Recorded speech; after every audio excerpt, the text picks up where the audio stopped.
Happy new year आप सबको। नया साल भी शुरू हो गया है और हमारा जो टॉपिक है वो कंटिन्यू चल रहा है, जिसमें हमने हमारी जो लास्ट क्लास में उसमें हमने बात कर ली थी ट्रांसलोकेशन के डायरेक्शन के बारे में कि वो अपवर्ड टाइप का होगा या डाउनवर्ड टाइप का होगा। तो देखिए अब हमारे जो नेक्स्ट आता है वो आप कह लीजिए कॉन्सेप्ट, हमारे ट्रांसलोकेशन से रिलेटेड है। कुछ कॉन्सेप्ट दिए गए थे जिसमें से हमारा जो पहला कॉन्सेप्ट है, या फिर हम बात करें तो हमने जब रसारोहण या असेंट ऑफ शिप की बात करें तो हमारे एक रिंग एक्सपेरिमेंट आया था, आपको याद हो तो, कि मिनरल्स का या हम कहें असेंट ऑफ शिप का पाथवे कौन सा है ये पता लगाने के लिए रिंग एक्सपेरिमेंट आया था जो कि मेल पिगी ने किया था। ठीक है, तो जस्ट वही एक्सपेरिमेंट हमारा यहाँ पर भी है, क्योंकि वो क्या था, मिनरल्स का पाथवे जानने के लिए था, और यहाँ पर क्या है हमारा जो फ्लोएम है या हम कहें ट्रांसलोकेशन का पाथवे जानने के लिए है। तो इसमें भी सेम क्या है, पौधे लिया है, उसको क्या पहले बाग साइड से हटाया है, उसके बाद क्या है उसके बीच में वेस्कुलर बंडल को हटा दिया है। बट इसमें थोड़ा सा डिफरेंस है। तो हमारे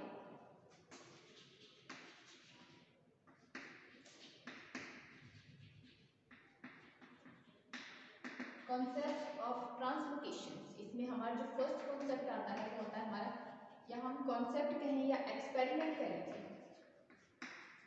ठीक है, हमारा रिंग एक्सपेरिमेंट आता है जो इसमें क्या था हमारे मेल पिगी ने, इसके अलावा दो साइंटिस्ट और थे, मेल्सन और मस्केल। पहले क्या है, मेल पिगी ने एक्सपेरिमेंट किया, बाद में मेल्सन और मस्केल ने बाद में इस एक्सपेरिमेंट को किया था इन 1928। ठीक है, ये मेल्सन और मस्केल ने जो क्या है ये एक्सपेरिमेंट 1928 में किया था, और जो मेल पिगी है इसने लगभग ये एक्सपेरिमेंट किया है, पहले किया था 1800 कुछ में। तो इन्होंने सेम वही है, प्लांट लिया है, पहले उसकी बात रिमूव करी है पाथवे पता लगाने के लिए, लेकिन कोई फर्क नहीं पड़ा। उसके बाद क्या है इन्होंने वेस्कुलर बंडल को रिमूव किया। तो क्या है देखिए उस एक्सपेरिमेंट में क्या था, हम मिनरल्स का या हम अब्जॉर्प्शन का पाथवे निकाल रहे थे, इसमें हम क्या है हम ट्रांसलोकेशन का पाथवे निकाल रहे। तो देखिए थोड़ा सा अलग है। फर्स्ट पॉइंट क्या है, हमने एक प्लांट लिया है, उसकी क्या है हमने उसकी बात रिमूव कर दी है। ठीक है,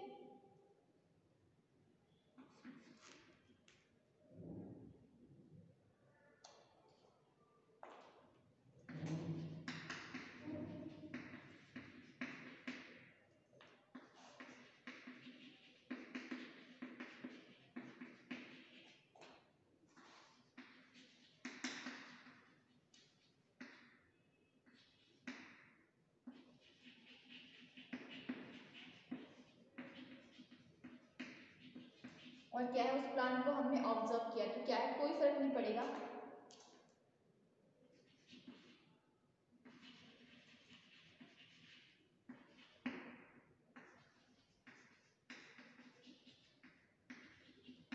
तो क्या है प्लांट में कोई चेंज नहीं आएगा। ठीक है, अब क्या किया, सेकंड पौधा लिया, उसमें क्या है बाग को रिमूव ना करके हमने क्या वेस्कुलर बंडल को या हमने एक रिंग निकाल दी।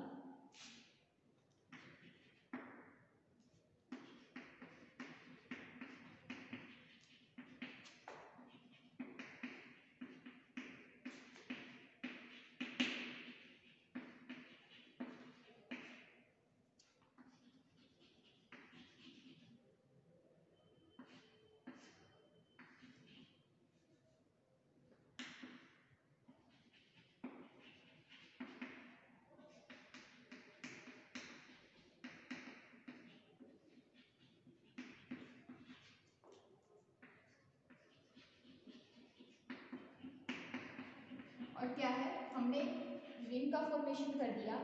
अब उसको हम कुछ दिनों बाद में ऑब्जर्व करेंगे तो क्या होगा, प्लांट तो मुरझाएगा ही, लेकिन जो फ्लोएम से आने वाला जो ट्रांसलोकेशन, देखिए ये हमारे पॉट में एक प्लांट लगा हुआ है। ठीक है, ये प्लांट है हमारा, ठीक है। और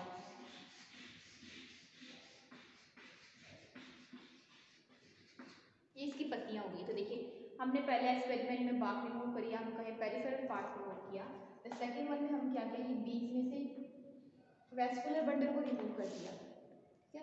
तो प्लांट तो मुरझाएगा, इसमें तो कोई शक नहीं, लेकिन जो खाना बन रहा है और जो फ्लोएम के थ्रू, वेस्कुलर बंडल में जाइलम फ्लोएम दोनों आते हैं, तो हम क्या करेंगे, जो हम जाइलम से जो खाना आ रहा है ना, वो नीचे वाले पार्ट में जाके यहीं इकट्ठा हो जाएगा। ये ऊपर वाला जो पार्ट है, इस रिंग के जस्ट ऊपर वाला पार्ट, वो क्या है, थोड़ा सा स्वेलन हो जाएगा, ठीक है। क्योंकि क्या है, वेस्कुलर बंडल रिमूव करने के कारण जो फ्लोएम से जो ऑर्गेनिक फूड, या हम कहें जो खाना आ रहा है, वो नीचे रूट्स की तरफ तो जा नहीं रहा है, वो यहाँ आके इकट्ठा हो रहा है। तो यहाँ वाले पार्ट में क्या है, प्लांट थोड़ा सा स्वेलन हो जाएगा, थोड़ा सा फूल जाएगा, थोड़ा सा मोटा हो जाएगा। तो इस एक्सपेरिमेंट से ये पता चला कि जो इसका जो कॉन्सेप्ट दिया कि जो फ्लोएम है वो खाना लेके जा रहा है, या हम कहें ऑर्गेनिक मैट्रिक्स को लेके जा रहा है, जिसकी वजह से क्या है, अब हमने जब फ्लोएम को रिमूव कर दिया है, तो जो हमारा प्लांट्स है उससे रूट्स की ओर तो फूड जा नहीं रहा है, और जस्ट रिंग के अपर वाले पार्ट में वो फूड स्टोर हो रहा है, करेक्ट।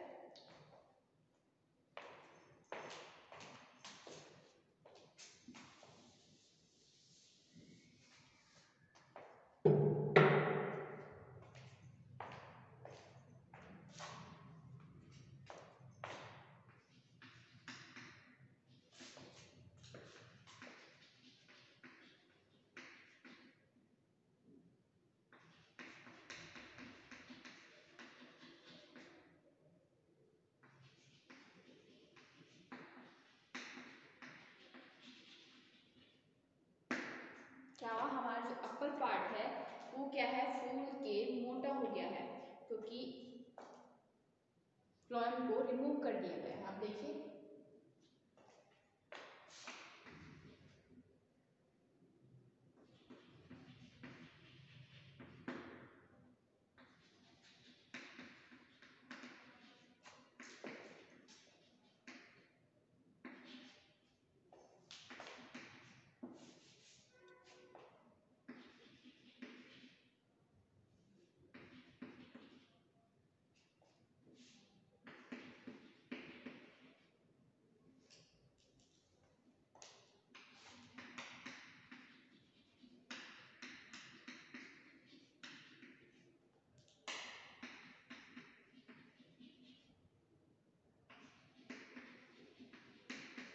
अब देखिए यहाँ पर एक बात कही गई है कि लीफ के द्वारा बनाया हुआ खाना वो रूट्स तक जा रहा है। ये क्या है, यूनिडायरेक्शनल प्रोसेस है।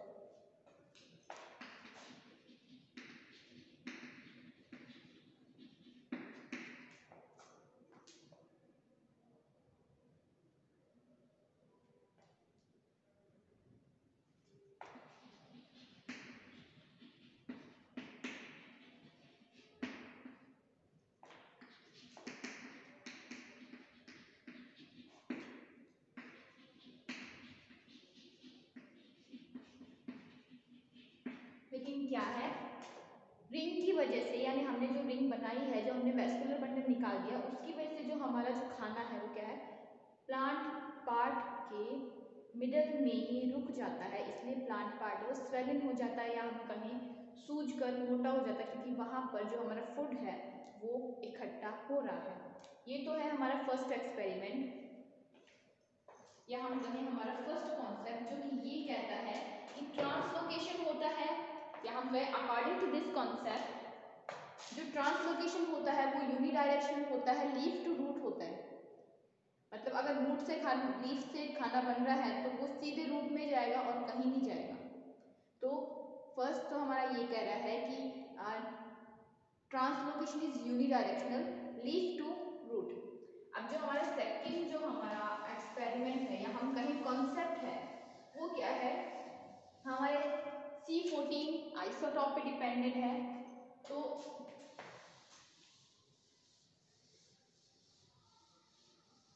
इसमें क्या है, हमने ट्रांसलोकेशन को समझाने के लिए, उसको एक्सप्लेन करने के लिए हमने क्या किया, C14O2, या हम कहें आइसोटॉप का यूज किया है C14 का। हमने क्या प्लांट को C14 वाली CO2 दी है।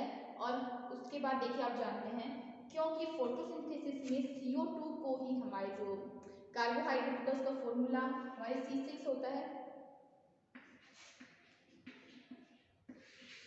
ये हमारा फॉर्मूला होता है इसका ग्लूकोज का C6H12O6। या फिर हम कहें हमारे जो कार्बोहाइड्रेट वगैरह हैं C12H22O11, तो वो क्या है उन सब में कार्बन कहीं ना कहीं होता ही है। तो क्या है CO2 को प्लांट्स क्या करते हैं स्टोर करते हैं, या हम कहें CO2 को प्लांट्स क्या है ऑर्गेनिक मैटर्स में कन्वर्ट कर देते हैं। और वो क्या है प्लांट्स के वेरियस पार्ट्स में क्या होता है ट्रांसलोकेटेड होता है। तो इन्होंने क्या किया आइसोटॉप वाली CO2 दी है, जिसकी वजह से क्या है जो आइसोटॉप यानी हमारी C14O2 है ना, उसी को प्लांट क्या कर रहे हैं स्टोर कर रहे हैं, उसी को क्या कर रहे हैं कन्वर्ट कर रहे हैं, एसिमिलाइजेशन कर रहे हैं, उसी का स्वांगीकरण कर रहे हैं उसका। तो क्या होगा अब ये वाली आइसोटॉप वाली CO2 है, इसको क्या है प्लांट्स ने कन्वर्ट कर दिया ग्लूकोज में, फ्रक्टोज में, हम कहें कार्बोहाइड्रेट में उसको कन्वर्ट कर दिया।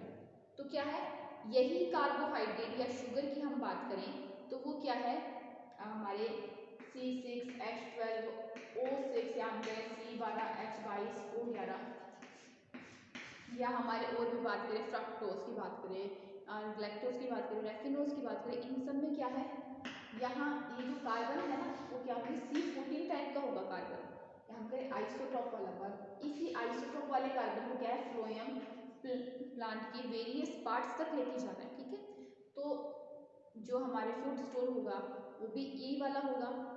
तो फिर उन्होंने क्या किया इसको चेक किया कि ये प्लांट पार्ट में कहाँ कहाँ प्रेजेंट है C14।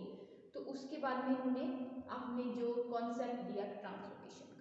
तो जो हमारा है सेकेंडरी यूज ऑफ C14O2, ठीक है, तो इसमें क्या करा C14CO2 का यूज किया गया ट्रांसलोकेशन के लिए, या हम कहें प्लांट्स में फोटोसिंथेसिस कराने के लिए जो CO2 दी गई थी वो क्या है C14 टाइप की।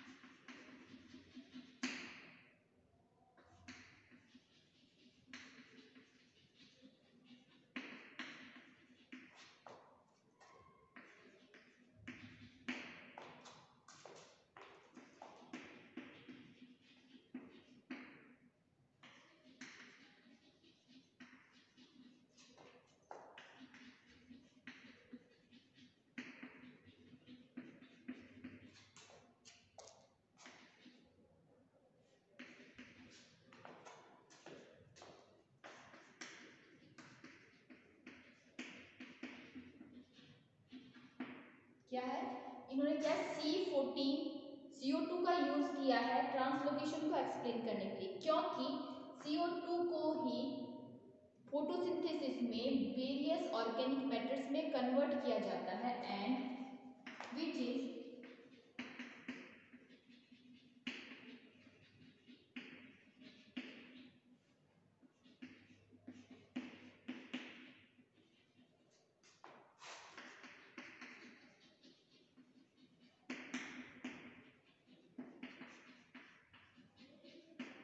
वही क्या है फ्लोएम के द्वारा वेरियस प्लांट पार्ट तक पहुंचाई जाती है।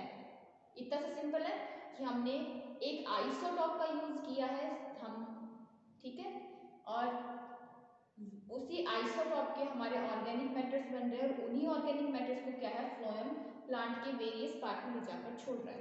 अब क्या है जब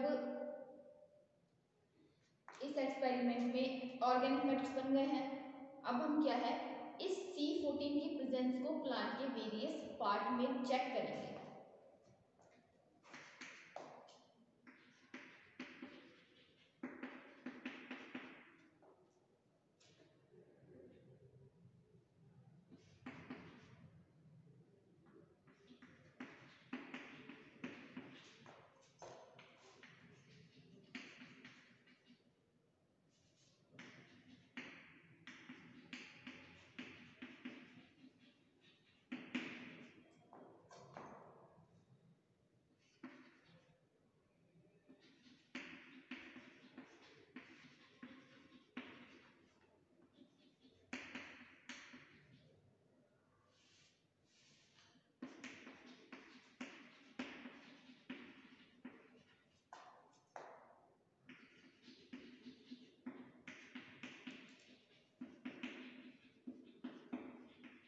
देखिए फोटोसिंथेसिस हो गया, हमारा ऑर्गेनिक मैटर बन गया। उसके बाद क्या है, हमने इसमें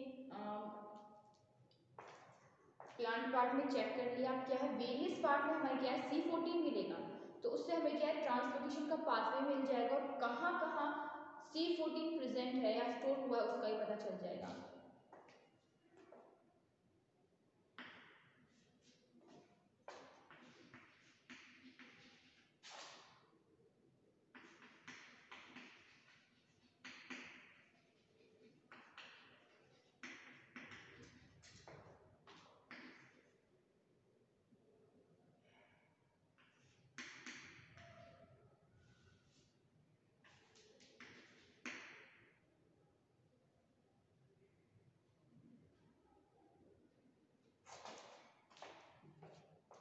इससे क्या है, हमें इस जो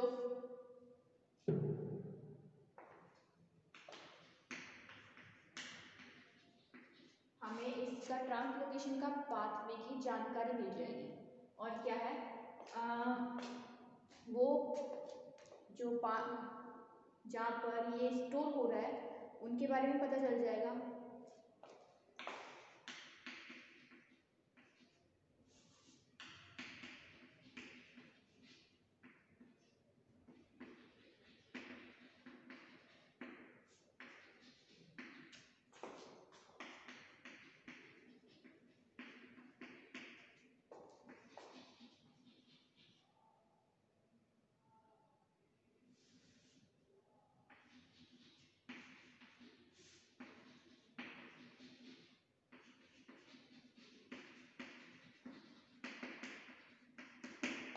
तो ये हमारा दूसरा एक्सपेरिमेंट है जिसमें क्या है, हमने C14 का यूज़ किया और उस C14 को हमने बाद में चेक किया है कि वो कहाँ कहाँ प्रेजेंट है।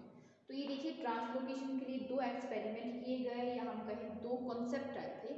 इसके बाद जो हमारा नेक्स्ट आता है वो आता है हमारे हाइपोथेसिस, यानी इस ट्रांसलोकेशन के रिलेटेड जो हाइपोथेसिस दी गई थी, इसमें से कुछ हाइपोथेसिस कहती हैं कि ये जो ट्रांसलोकेशन है उस सिंपल डिफ्यूजन की प्रोसेस से होता है। कुछ हाइपोथेसिस कहती है कि ये सिंपल डिफ्यूजन से ना होकर एक्टिवेट डिफ्यूजन से होता है, जिसमें क्या है हमारी एटीपी की जरूरत होती है। कुछ एक्सपेरिमेंट ये कहते हैं कि ये साइटोप्लाज्मिक थ्रेड्स के रूप में होता है, जिसके लिए पेरिप्लाज्मिक या हम कहें कि क्रमाकुंचन गतियां हैं, पेरिप्लास्टिक एक्टिविटीज वो रिस्पॉन्सिबल होती हैं। तो अलग अलग साइंटिस्ट ने अपनी अलग अलग हाइपोथेसिस दी है, तो हम उनको हाइपोथेसिस को देख लेते हैं।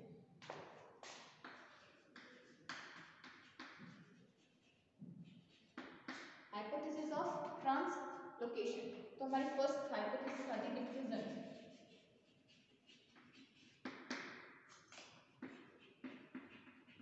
अब देखिए ये डिफ्यूजन थ्योरी कहती है कि जो होता है ये ट्रांसलोकेशन, ये क्या होता है सिंपल डिफ्यूजन के थ्रू होता है, जिसमें ऑर्गेनिक मैटर्स क्या है अपनी हाई टू लो कंसंट्रेशन की ओर मूव करते हैं।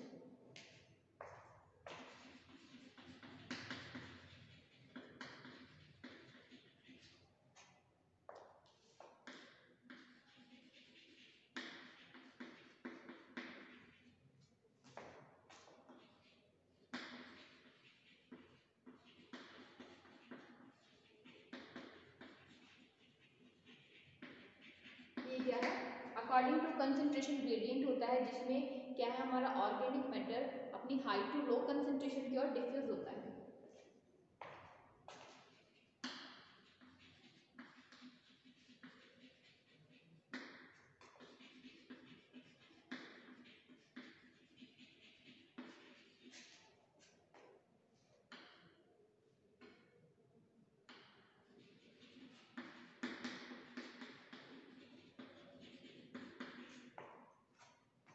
ठीक है, सिंपल डिफ्यूजन है।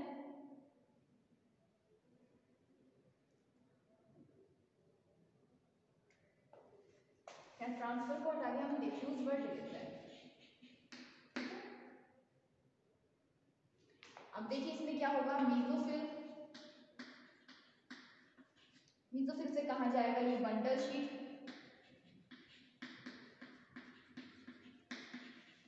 बंडल शीट से कहाँ एंटर करेगा, ये हमारी पैरेन्काइमा में, जिसे हमने वैन लॉडिंग कहा था या लॉडिंग ऑफ वैन कह लीजिए। फिर क्या है, पैरेन्काइमा से कहाँ जाएगा, हमारी जो हमारी सीव ट्यूब्स हैं, या हम बात करेंगे हमारी सीव ट्यूब्स की, जो हमारी सहायक कोशिकाएं हैं या हम कहें कंपेनियन सेल्स हैं, उनके पास चला जाएगा। फिर कंपेनियन सेल से कहाँ जाएगा, सीव ट्यूब्स के पास, जिसे हम अपलोडिंग कहते हैं, अपलोडिंग ऑफ सीव। तो कंपेनियन सेल से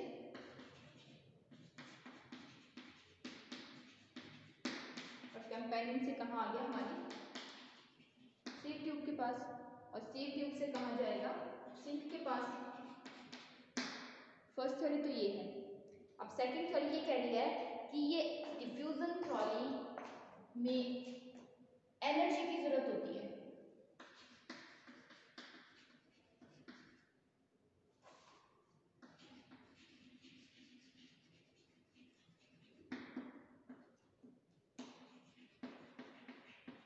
ये क्या है, इस थ्योरी के अकॉर्डिंग क्या है, डिफ्यूजन होता है लेकिन उसमें क्या है, एनर्जी की जरूरत होती है। ये वाली जो थ्योरी है ना, ये हमारी दी थी उन्हीं साइंटिस्ट ने जिन्होंने हमारे रिंग एक्सपेरिमेंट किया था, हम मेल्सन और मैस्केल ने दी थी। इसके अलावा एक साइंटिस्ट और थे फिलिप्स, उन्होंने क्या है ये थ्योरी दी थी। इसमें क्या है, डिफ्यूजन हो रहा है, हाई टू लो कंसंट्रेशन जा रहे हैं, लेकिन उसमें एटीपी की जरूरत है, एनर्जी एसेंशियल है। तो हम ये कह सकते हैं कि ये वाला जो थ्योरी है या हमारी एक्टिवेट डिफ्यूजन थ्योरी है, ये क्या है, ऊपर वाली थ्योरी का ही एक मॉडिफिकेशन रूप है।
तो ये क्या है, डिफ्यूजन होता है लेकिन उसके लिए एनर्जी की जरूरत होती है, क्योंकि फ्लोएम के अंदर कुछ पंप स्टेशन काम करते हैं जो कि ट्रांसलोकेशन के लिए रिस्पॉन्सिबल होते हैं।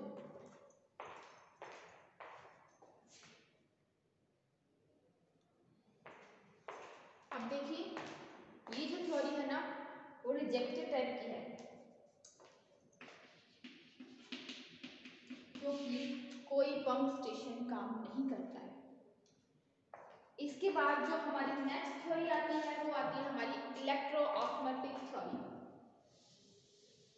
इस थ्योरी के अकॉर्डिंग क्या होता है कि जो हमारी जो सील प्लेट्स हैं, उसके पॉर्ट्स हैं, उस पर नेगेटिव चार्ज कुछ ज़्यादा ही होते हैं, जिससे क्या है, एक इलेक्ट्रोकेमिकल ग्रेडियंट उत्पन्न होता है।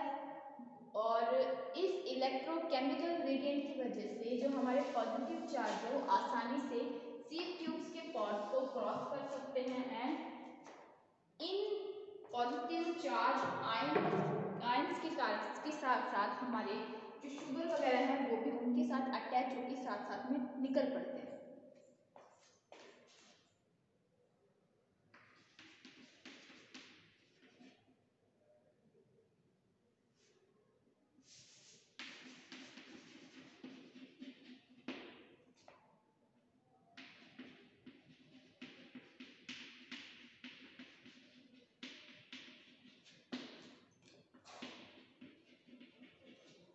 ठीक है, ये थ्योरी थी स्पेनर ने 1958 में। अकॉर्डिंग टू दिस थ्योरी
तो देखिए ये डायग्राम है हमारा, ये हमारे शुगर मॉलिक्यूल्स हैं, ये हमारा K+ आयन है, और ये जो है हमारी मान लीजिए चांदनी प्लेट्स हैं, हमारी सेम ट्यूब्स हैं, सेम प्लेट्स हैं, और ये उसके पॉर्स हैं।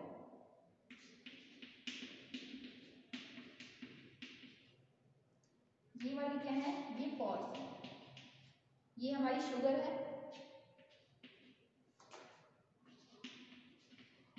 अब देखिए ये थ्योरी क्या कह रही है, ये जो पॉर्स है ना, इनके आसपास नेगेटिव चार्ज आयन बहुत ज्यादा होते हैं, जिसकी वजह से इलेक्ट्रिक पोटेंशियल पैदा हो रहा है। अब इलेक्ट्रिक पोटेंशियल पैदा होने के कारण क्या है, पॉजिटिव आयन है वो आसानी से इसको क्रॉस कर सकते हैं। तो शुगर मॉलिक्यूल्स क्या होते हैं, इन पॉजिटिव आयन के साथ बाइंड हो जाते हैं और इनके साथ साथ पॉर्स को क्रॉस कर लेते हैं। उसके बाद पॉर्स, ये जो शुगर है वो अपने रास्ते चल पड़ती है, और ये जो पॉजिटिव आयन है वो वापस क्या होते हैं, हमारी जो सेम ट्यूब्स की जो सेल वॉल है, या हम कहें सेम ट्यूब्स के हमारी पैरेन्काइमा है, सॉरी सेम ट्यूब्स की सेल्स में एंटर कर जाते हैं। ठीक है, तो ये है हमारी थ्योरी स्पेनर की, जो है हमारी इलेक्ट्रिक ऑस्मोटिक पोटेंशियल थ्योरी।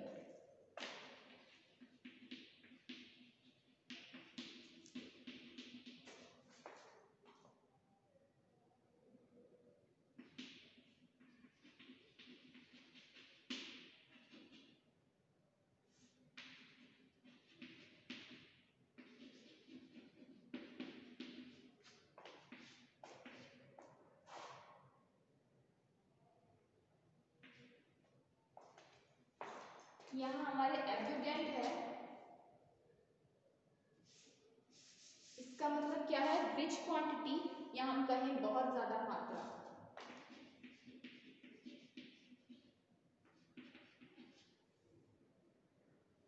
ठीक है, यहाँ पर इसका मतलब है रिच क्वांटिटी। अगर आप लिखना चाहे तो लिख लीजिएगा, या फिर देखिए according to this theory negative ions are evidently found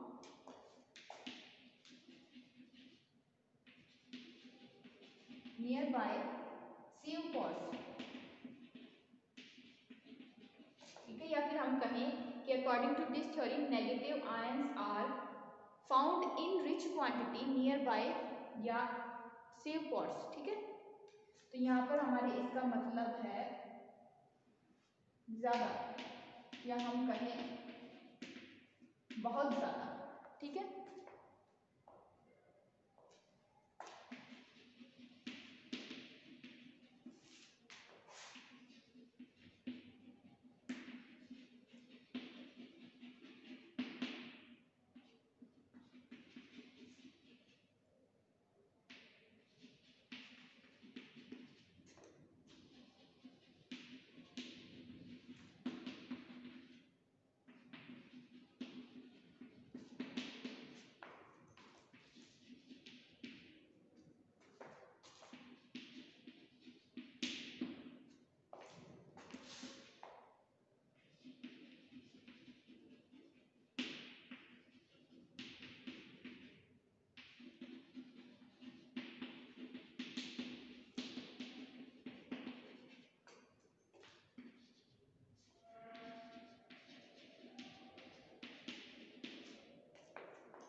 ये हमारी थ्योरी हो गई कि इसमें क्या है, नेगेटिव आयंस बहुत ज़्यादा है जिससे एक इलेक्ट्रिक ग्रेडियंट पैदा हो रहा है और इसके कारण पॉजिटिव आयन इजीली क्या है क्रॉस कर पा रहे हैं पॉर्स को। तो क्या है, ऑर्गेनिक मैटर्स भी क्या है इनके साथ बाइंड होकर मेम्ब्रेन को या पॉर्स को क्रॉस कर पाते हैं। आफ्टर दिस, इसके बाद में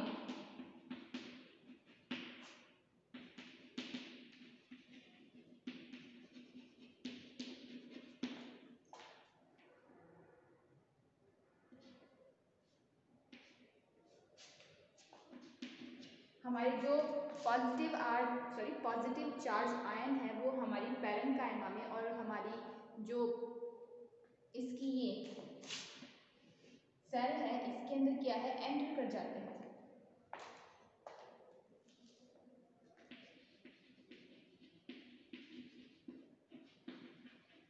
हमारी क्या है ये पैरेन्काइमा में एंटर कर रहे हैं और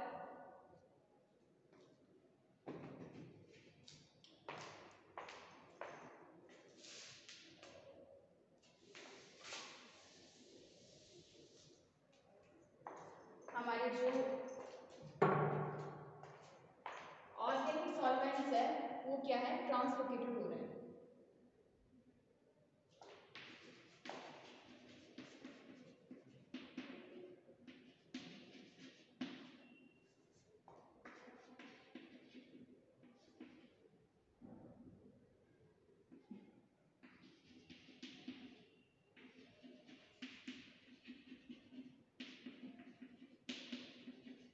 और शुगर मॉलिक्यूल्स है ट्रांसलोकेट हो रहे हैं। ये है हमारी सेकंड थ्योरी।